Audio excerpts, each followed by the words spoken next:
Beh, questa è la caratteristica del Future Forum numero 1, numero 2 e adesso apriamo la terza edizione che sarà concentrata su i nuovi percorsi, le nuove letture, i nuovi scenari dell'economia. In un mondo completamente cambiato, noi stiamo ancora ragionando, leggendo l'economia per proiettarla sul futuro, con delle letture, con degli occhiali che ormai non sono più quelli adeguati.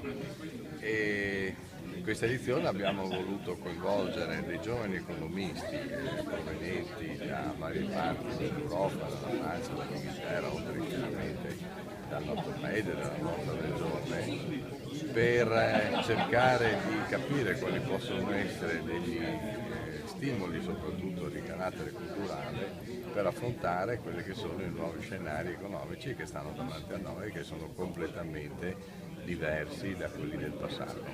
Ecco, lei ci può anticipare, anche se lo chiederemo poi magari ai tecnici, qualche concetto di questo cambio di paradigma?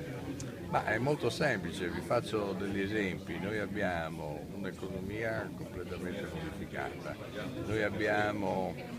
porto questi esempi, li ho già portati in un'altra occasione per far capire questa dimensione. Abbiamo Airbnb, che è il più grande gestore di prenotazioni alberghiere mondiale, che non possiede un albergo. Abbiamo Alibaba, che è la più grande piattaforma mondiale di commercio online, che non ha un pezzo a magazzino. Abbiamo il più grande Facebook, la più grande piattaforma, diciamo, di scambio di informazioni, che non ha alcun contenuto.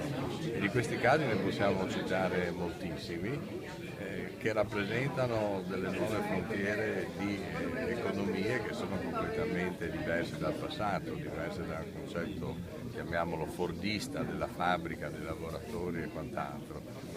Abbiamo la Apple, che è la più grande società americana, che ha una capitalizzazione di 700 miliardi, che ha un potere di incidere sull'economia in termini finanziari che nessuna industria di tipo tradizionale può avere. Ecco, tutti questi esempi, che chiaramente sono esempi di carattere macro, ci fanno capire come anche il concetto di vedere l'economia legata a quello che era un percorso del passato ha poco senso.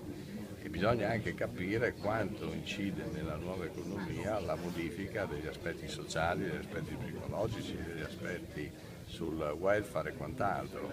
E questo forse è più facile farlo reinterpretare da dei giovani economisti che si sono formati all'interno di questo mondo che diciamo negli ultimi 10-15 anni ha modificato tutti gli equilibri a livello planetario.